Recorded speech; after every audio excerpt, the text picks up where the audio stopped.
এবার আমরা যেতে চাই ঈদ যাত্রার খবরে। শুরুতেই যেতে চাই লঞ্চ টার্মিনালে।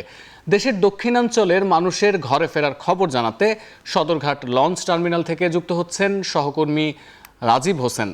রাজীব, সদরঘাটে শেষ মুহূর্তে যাত্রীচাপ কেমন দেখছেন এবং আজকের সবশেষ লঞ্চটি কখন ছেড়ে যাবে?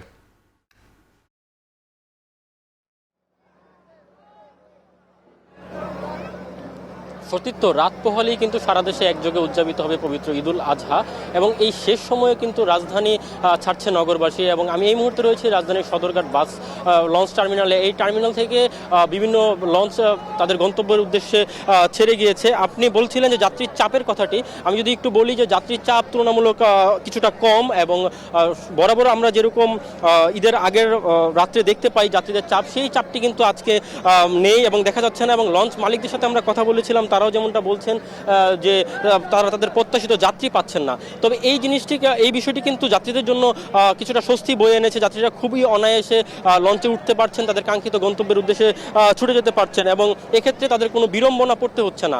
এবং আমরা যাত্রীদের সাথে কথা বলেছি, তারা যেমনটা জানিয়েছে যে তাদের ভাড়া আগের মতোই নেওয়া হচ্ছে এবং কোনো বাড়তি ভাড়া লঞ্চ কর্তৃপক্ষ নিচ্ছে না এবং প্রতিটি লঞ্চে কিন্তু ভাড়ার চার্টও টানানো রয়েছে।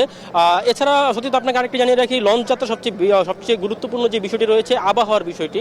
আপনি জানেন যে গত 2-1 দিন যাবৎ আবহাওয়া নিয়ে কিছুটা জটিলতা তৈরি হয়েছে, সারা দেশের কোথাও কোথাও বৃষ্টিপাত হয়েছে এবং আবহাওয়া অধিদপ্তর কিন্তু এটাও জানিয়েছে যে আগামীকাল আজ সারা রাত এবং আগামীকাল সকাল পর্যন্ত দেশের কোথাও কোথাও ভারী বৃষ্টিপাতের পূর্বাভাস রয়েছে এবং সেই জেলাগুলোর মধ্যে বরিশাল এবং খুলনা জেলাও রয়েছে। আপনি জানেন যে এই দুই জেলার মানুষজন খুবই বেশি লঞ্চে যাতায়াত করে। তো যাত্রী চাপ কমার পেছনে এই আবহাওয়া পরিস্থিতিটা কিছুটা দায়ী বলে মনে করছেন লঞ্চ মালিকরা। তবে বিআইডব্লিউটির সাথে আমরা কথা বলেছি, তারা যেমনটা বলেছেন যে এই উদ্বুদ্ধ পরিস্থিতি যদি তৈরি হয় সেটি মোকাবেলা তাদের পর্যাপ্ত প্রস্তুতি রয়েছে এবং বিভিন্ন বয়া এবং লাইফ জ্যাকেটের পর্যাপ্ততা রয়েছে। আর সবশেষ আপনাকে যেটি জানিয়ে রাখি, এখন পর্যন্ত সারাদিনে 70টিরও বেশি লঞ্চ কিন্তু এই সদরঘাট লঞ্চ টার্মিনাল ছেড়ে গিয়েছে এবং রাত 12টা অবধি আরও 20 থেকে 30টি লঞ্চ টার্মিনাল ছেড়ে যাবে বলে আমাদের কাছে তথ্য রয়েছে। তো এই ছিল আমার কাছে লঞ্চ টার্মিনাল থেকে সবশেষ সতীর্থ। সদরঘাট থেকে যুক্ত হয়েছিলেন সহকর্মী রাজীব হোসেন। এবার আমরা যেতে চাই ট্রেন যাত্রার খবরে। শেষ দিনেও রাজধানী ছাড়ছেন ঘরমুখ মানুষ। ট্রেনে ঈদ যাত্রার খবরাখবর জানাতে রাজধানীর বিমানবন্দর রেল স্টেশন থেকে যুক্ত হচ্ছেন সহকর্মী হাসান আল মাহমুদ। হাসান, শেষ দিনে ভিড় কেমন দেখছেন আর ছাদে যাত্রী পরিবহন করা হচ্ছে কিনা ট্রেনের, সেটিও জানতে চাই।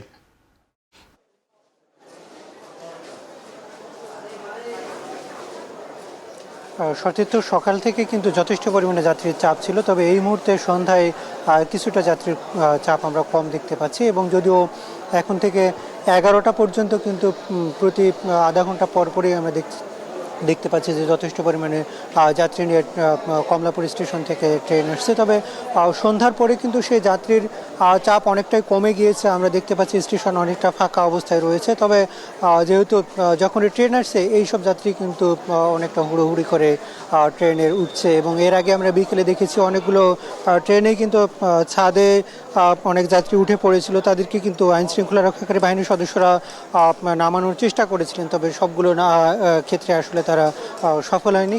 সেক্ষেত্রে তারা দায়ী করছেন যে কিছু কিছু ট্রেনে আসলে এত পরিমাণে যাত্রী বেড়ে যাচ্ছে, ফলে সেটি আসলে ঈদের সময় তারা পুরোপুরি নিয়ন্ত্রণ করতে সক্ষম হচ্ছেন না। তবে আমরা দেখেছি যে সেটি কিন্তু এবার অন্যান্য বছরের তুলনায় অনেকটা কম দেখে গিয়েছে এবং গতকালকে এবং এর আগে পরশু দিনেও কিন্তু আমরা দেখেছি পুরো ট্রেনের ছাদে কিন্তু যথেষ্ট পরিমাণে যাত্রী ছিল, তবে সেই সংখ্যাটি কিন্তু আজকে কম ছিল। বিশেষ করে ট্রেন স্টেশনে ঢোকার যেসব পথ রয়েছে সেগুলোতে কিন্তু যথেষ্ট পরিমাণে চেকিংয়ের ব্যবস্থা করা হয়েছে। যারা টিকিট পাননি, টিকিট ছাড়া কোনো যাত্রীকে আসলে সেভাবে ভিতরে প্রবেশ করতে দেওয়া হচ্ছিল না, ফলে সেই সংখ্যা কিন্তু কিছুটা কমে গিয়েছে এবং এক্ষেত্রে তারা যেটি বলছে যারা স্ট্যান্ডিং টিকিট নিয়েছে শুধু তাদেরকেই কিন্তু স্টেশনে ঢুকতে দেওয়া হয়েছে, ফলে সেক্ষেত্রে কিন্তু জটিলতা কিছুটা কমেছে এবং যাত্রীরা অনেকটা স্বস্তির সাথে কিন্তু এই ঈদযাত্রা এবার পালন করেছে। যেহেতু আগামীকালকে পবিত্র ঈদুল আজহা সারা দেশে উদযাপিত হবে, সেক্ষেত্রে যাত্রীরা অনেকটা কিন্তু স্বস্তি নিয়ে যাচ্ছে এবং শেষ মুহূর্তে যারা যাচ্ছে তারাও কিন্তু অনেকটা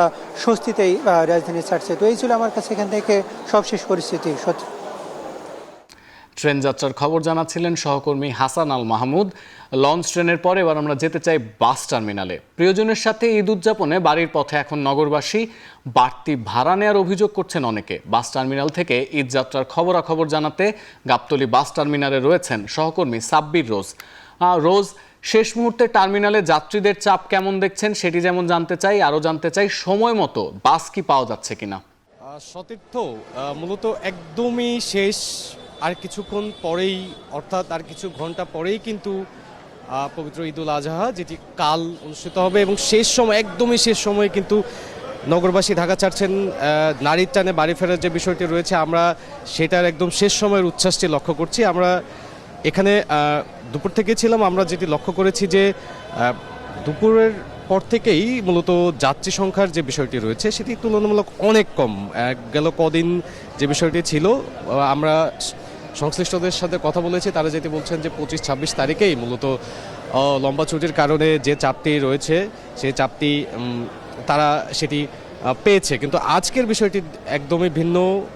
যাত্রীর তুলনায় পর্যাপ্ত পরিমাণ বাস রয়েছে, তবে যে বাসগুলোতে টিকিট সিস্টেম করা আছে সেই টিকিটগুলো কিন্তু আগেই বিক্রি হয়েছে। সো টিকিটের বিষয়টি কিন্তু তারা নতুন করে পাচ্ছেন না। আর আমরা গাবতলী বাস টার্মিনালে আমরা রাস্তার পার্টিতে দেখেছি যে এখানে এই ধরনের যাত্রী সংখ্যায় বেশি যারা এসে তৎক্ষণাৎ টিকিট করে, তো সেইখানে আমরা দেখেছি যে বিভিন্ন রকম বাস থাকলেও যাত্রীদের কাছ থেকে অতিরিক্ত ভাড়া আদায়ের যে বিষয়টি রয়েছে সেটি কিন্তু লক্ষ্য করা গেছে, এবং সেটি অনেকেই অভিযোগ করেছেন যে শেষ সময়ে বাড়ি ফেরার যে তাগিদ রয়েছে তাদের মধ্যে, সেই জায়গা থেকে তারা কিন্তু সেই ভোগান্তিটাও স্বাচ্ছন্দ্যে মেনে নিচ্ছেন। এবং আপনি যদি বলছিলেন যে বাস দেরি করছে কিনা, প্রত্যেকটি বাসই ঢাকায় ঢুকতে 3 থেকে 4 ঘন্টা দেরি হচ্ছে, কারণ উত্তরবঙ্গের রাস্তায় যানজট রয়েছে। এই টার্মিনাল থেকে মূলত উত্তরবঙ্গের গাড়ি বেশি হওয়ার কারণে উত্তরবঙ্গের বাসগুলোর জন্যই অপেক্ষারত মানুষের সংখ্যা বেশি, এবং প্রত্যেকটি বাসই 3 থেকে 4 ঘন্টা বা তার বেশিও দেরি হচ্ছে এই যানজটের কারণে।